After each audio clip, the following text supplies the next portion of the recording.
తెలంగాణలో బీఆర్ఎస్ పాలనపై కాంగ్రెస్ ప్రభుత్వం ఏర్పడిందే కానీ ప్రజల కష్టాలు మాత్రం తొలగిపోలేదని బీజేపీ రాష్ట్ర కార్యవర్గ సభ్యురాలు జగిత్యాల నియోజకవర్గం ఇన్ఛార్జ్ డాక్టర్ బోగస్రావణి అన్నారు. జగిత్యాల రూరల్ మండలం పోరన్ల, కల్లెడ, మోరపల్లి గ్రామాలలో శ్రావణి మాట్లాడుతూ ఉమ్మడి రాష్ట్రంలో తెలంగాణకు అనేక విధాలుగా మోసం చేసిన కాంగ్రెస్ ఇప్పుడు అదే పంతా కొనసాగిస్తుందని, ఎన్నికలకు ముందు 6 గ్యారంటీలపై పెద్ద ఎత్తున ప్రచారం చేసిన కాంగ్రెస్ అధికారంలోకి వచ్చాక మీనమేషాలు లెక్కిస్తుందని అన్నారు. కాంగ్రెస్ బీఆర్ఎస్ దొందే. తెలంగాణను వంచడంలో ఈ రెండు ఒకదాని మించి ఒకటి ఉన్నాయని, దాన్ని ప్రజలు గ్రహించాలని, మోసం చేస్తున్న పార్టీని బొందపెట్టి బీజేపీని గెలిపించాలని కోరారు.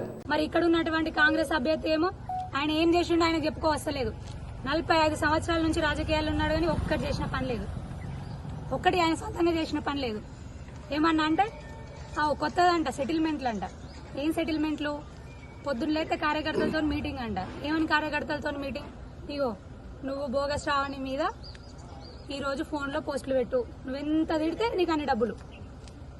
కొంచెమైనా సిగ్గుండాలి కాంగ్రెస్ కార్యకర్తలకి. మేము మహిళలను గౌరవించుకుంటున్నామని అభ్యర్థి గారు చెప్తారు. ఇక్కడ ఉన్నటువంటి అభ్యర్థి గారు జీవన్ రెడ్డి అంకుల్, మీరు మహిళలను గౌరవిస్తే మీ కార్యకర్తలను పిలిచి తిట్టుండి. ఇదేనా మీ కార్యకర్తలకు మీరు నేర్పించిన పద్ధతి? ఇదేనా మహిళల మీద మీరు చూపించే గౌరవం?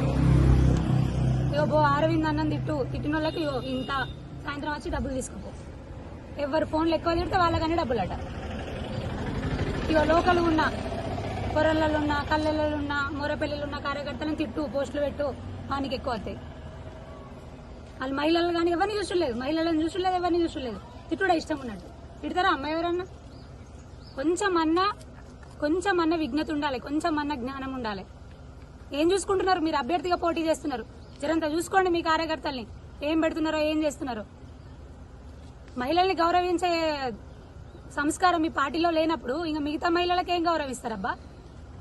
ప్రజాప్రతినిధులకు స్థాయిలో ఉండి తిరుగుతున్న వాళ్ళకు మీరు వీర గౌరవం ఇవ్వనప్పుడు మామూలు మా తల్లులకి, అక్కలకు, చెల్లెలకు మీరేం గౌరవం ఇస్తారు? మీ కార్యకర్తలం ఏం గౌరవం ఇస్తారు?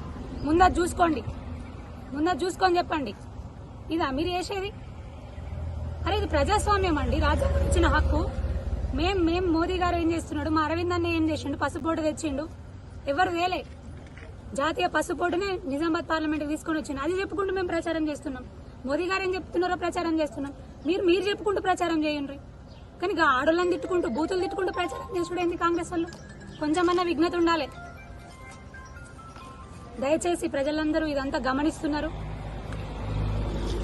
ప్రజాప్రతినిధులకే గౌరవం ఇవ్వనోళ్ళు మామూలుగా రేపు గెలిచిన తర్వాత అక్క చెల్లెలను, ఆడబిడ్డలను ఏం చూస్తారు? అయినా కాంగ్రెస్ సంస్కృతిలో అది లేదు. కానీ లేదా కాంగ్రెస్ సంస్కృతిలో అది ముందు నుంచి లేదు.